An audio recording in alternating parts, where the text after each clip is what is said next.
talking, I don't sweat that. If they don't trust me either, I respect that.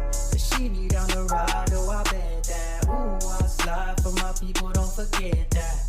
Don't forget that, don't forget that. Ooh, I slide for my people, don't forget that. Don't forget that, don't forget that. Ooh, I slide for my people, don't forget that.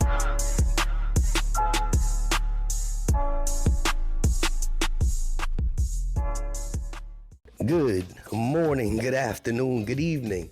My name is JH. How y'all doing, Postal family? Is everybody good? Is everybody cool? Everybody clean? Are you crisp? Are you feeling irie today? Let's talk. Y'all be tripping. Y'all be tripping. Y'all be on it, boy. They send me little something like, feel free to share it. Picture. Oh my goodness. This is interesting. This is interesting. I'm going to read it, okay? Then I'm going to give my opinion behind it. I see the good and the bad and everything, but this is funny. This is funny. Whew. It's called Pain in Brooklyn. I'm going to post a picture after this because this is almost hilarious, but these are what gangsters is talking about. It's been about 6 months since plant manager and his partner in crime, they say the person's name, have arrived in Brooklyn. They have proceeded to harass and demean our mail handlers, in particular, the plant manager. He does not know how to speak to mail handlers since all he does is speak in a condescending, nasty tone. All he does is criticize the mail handler's work performance and never has a good word to say about us. He states that all mail handlers are lazy and believes that he is smarter and better than everyone. He makes up his own rules, for example, illegal AWOLs, improper directives, for example, telling mail handlers they can't come into the building more than 30 minutes before their tour. He is anti-employee, telling mail handlers they can't sleep in the locker rooms on their breaks or sit down on the work floor, even if there's no mail. The mail handler union will not accept made-up rules and regulations that are not contractual or allow our members to be spoken to in a nasty and demeaning manner. If you are spoken to that way, do not get into confrontation with him. Notify your steward, fraternally, Brooklyn branch staff. This is posted on the Mail Handlers Union board. These boys is gangster. Let me tell you what. I see something here, and right next to it is called the Weingarten rights. We're talking about what happens when you get an II.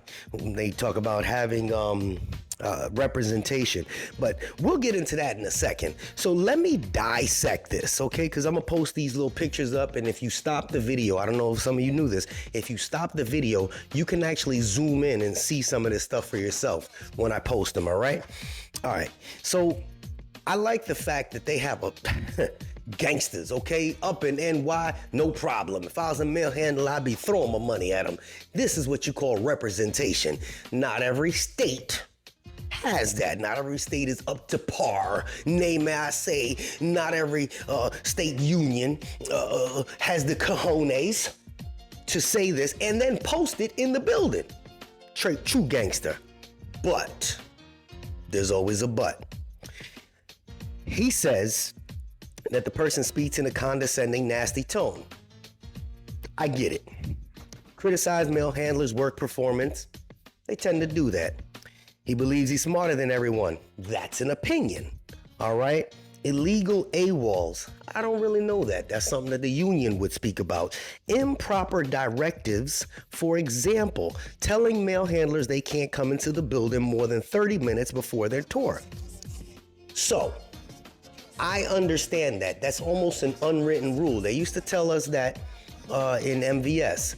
Reason being is if you're in the building, let's say that there's a gas leak in there and you're not on the clock, and something happens, then they're held liable for it. Technically, you're not supposed to. They told me like 15 minutes before tour. Now, again, there is no rule, if I'm not mistaken. It's kind of an unspoken rule. You're not supposed to be in the facility. It's a government building just to hang around. So I get that. Again, it's an unspoken rule. So I understand that. But also, he is anti-employee.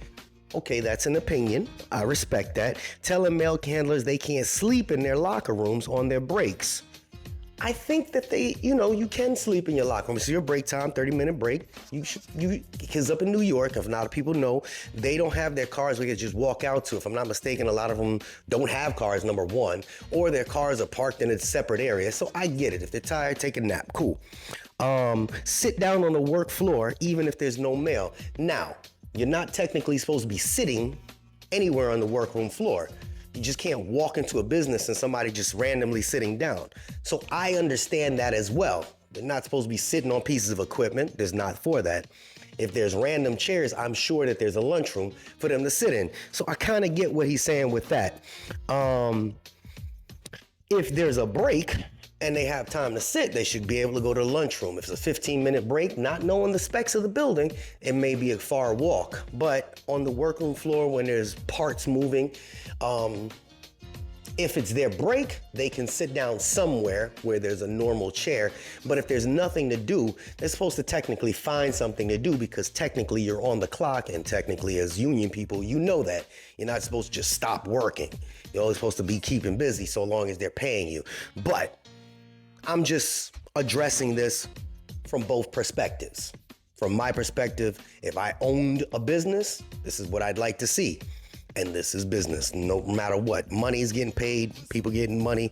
I understand that. But at the same time, on the flip side, I love the way that these guys are just letting you know they're not going to be bullied.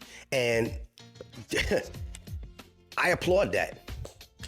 Not all of it do I agree with, but I applaud the effort. Okay? I applaud the effort because it shows that they're not taking a back seat. That also shows that they're going to represent, unfortunately, the bad, but they represent the good as well. You know, they always say the union always represents the people that always get in trouble. But this, just from this little script here that's posted, shows me that they have the balls, number one, and number two, that they are actually doing something to show that they're not gonna be bullied by managers. Vice versa, you're not supposed to kind of, try to intimidate management. On the flip side, not supposed to abuse your power as union heads. You're supposed to kind of work together. But if this was kind of the way it was in every place, and you actually had stewards that stood up for people, it might level the playing field. Because I know there's a lot of supervisors that feel like they're above God. You guys are watching the one that I just showed you a few minutes ago where he going to jail because he thought he was above the law. And then you have also where we have you got some bum-ass workers. I'm dealing with that on a consistent basis. I feel like I got my hands tied. My only job is to make sure that they can drive. Back of my head, I know half of these people are not gonna make it as carriers because of their demeanor or their character. But again, that's not my job. I stay in my lane. But you have some of those people that are getting pushed off onto them and they have to deal with it. So, a million ways or another. They're supposed to do their job, yes, to get the people out within their probation period. But nonetheless, let's stick to the topic. This was, in my opinion, one of the stronger messages sent by a union, which is what I appreciate as far as unions are concerned. Strong messages, won't be bullied. This doesn't apply to money, so there's no financial gain behind this. This showing that they're protecting workers' rights and not to be bullied, pretty much. So yes, take a look at the pictures, zoom in, stop the video, whatever you need to do, and give me your opinion. Again, they sent this to me and said feel free to share, so that's what the old man doing, sharing. Hey yo, Charlie, come hit it. Charlie always showing up late. You want to say hi? Charlie. What's up? I don't know if they can see you. Oh, Charlie always showing up late, but you was supposed to be there. Come on, kid. Oh, this is King. His name really isn't Charlie. We just give him that name. Hey, what's up? What's up? Yo, didn't you want to ask them something, man, about your channel, bro? Why I got my family on here? Please like and subscribe. My goal is to hit 1,000 subscribers. So please hit that subscribe button. My channel will be linked in the description. No, you'll have it in the pinned comment. Yeah, we'll put it in the pinned comment. He's at almost 800 subscribers. So here's the deal. If you do subscribe, you don't have to watch the videos. He has a goal where he's trying to get monetized. He has plenty of hours on there. Once he gets monetized, I don't have to pay for anything for him anymore. Yeah, so that's what I'm trying to do. I'm trying to make him so he's independent by the age of 10. I don't have to, you can buy me a house. Yes? We can't guarantee that. The subscribers will have to make that happen. Wait, what do you mean to subscribe? Yo, I'm talking to you right now, dog. What you saying? Look, like I said, if you do, please, just, you know what I mean? He's around 800 right now. By the end of the night or by the end of this video, I'm hoping he hits that 1,000 mark. And I'll have him come on here personally and thank those that said I subscribed. You're going to have to read everybody's name that said that they subscribed. If they leave their name on there. Okay? Okay. All right, that's the deal? Deal. All right, because these are my people right here. These are postal workers. All right? Now go do your job. Shut me down, dog. Okay. All right. And we out. Oh, boy, here we go. Unexpected expenses stressing you out? Get the money you need now with Loans for Feds, a program designed specifically for federal employees. Bad credit is not a problem. Application is fast and easy with same-day approvals. Apply now.